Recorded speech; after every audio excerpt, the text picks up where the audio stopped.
আসসালামু আলাইকুম।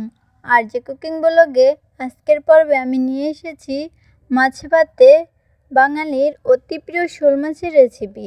শীতকালের সবচেয়ে মজার মাছ হচ্ছে শোল মাছ। গরম ভাতের সাথে শোল মাছ রান্না খেতে দারুণ লাগে। আমি আশা করছি আমার আজকের রেসিপিটা সবার কাছে ভীষণ ভালো লাগবে।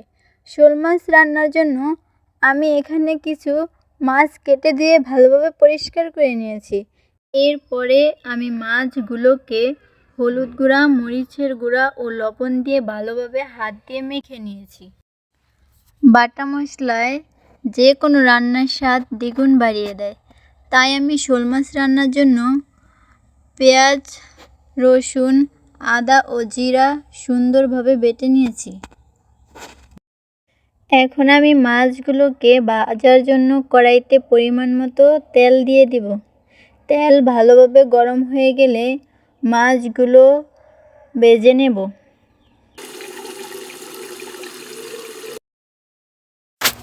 ভেজে রাখা তেলে এখন আমি মাছগুলো রান্না করে নেব।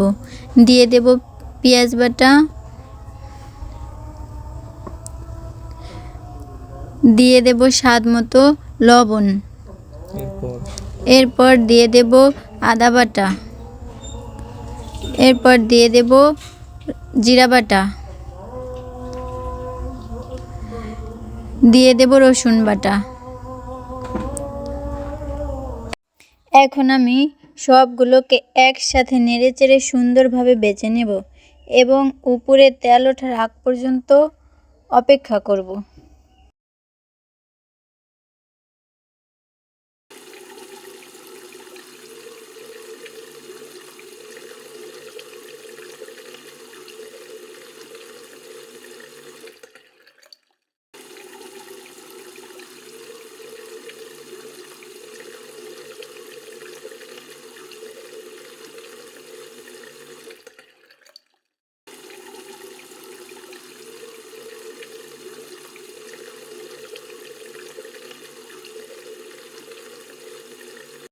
উপরে তেল উঠে গেলে দিয়ে দিব হলুদের গুঁড়া, দিয়ে দিব সামান্য একটু পানি, যাতে করে মশলাটা পুড়ে না যায়।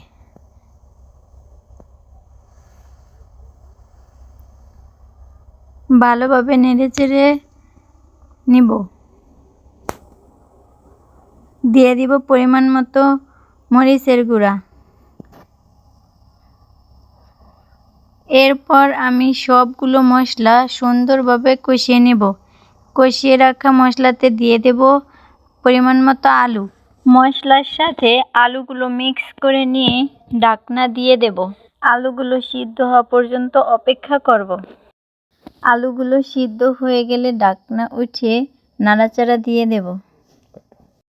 নেড়েচেড়ে কষিয়ে নেব। কষানো হয়ে গেলে ঝোলের জন্য পরিমাণ মতো পানি দিয়ে দেব।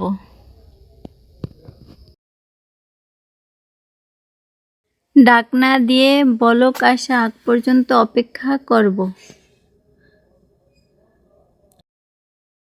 বলক আসার পরে ভেজে রাখা মাছগুলো দিয়ে দেব।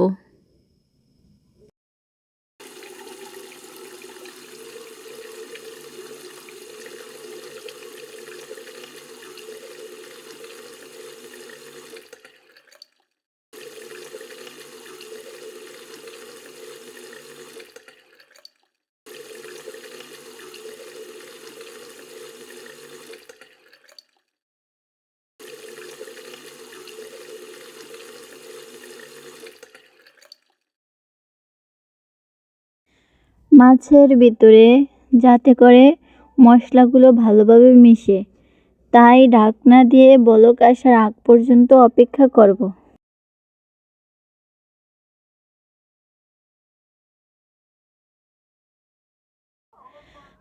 বলক আসা হয়ে গেলে কুচিয়ে রাখা ধনিয়া পাতাগুলো সুন্দরভাবে মাছের উপরে ছিটিয়ে দিয়ে দেব। এভাবেই হয়ে গেল আমার সুস্বাদু শোল মাছের রেসিপি। এ ধরনের নিত্য নতুন রান্নার রেসিপি পেতে আমার চ্যানেলটি সাবস্ক্রাইব করে পাশে থাকুন। আল্লাহ হাফেজ।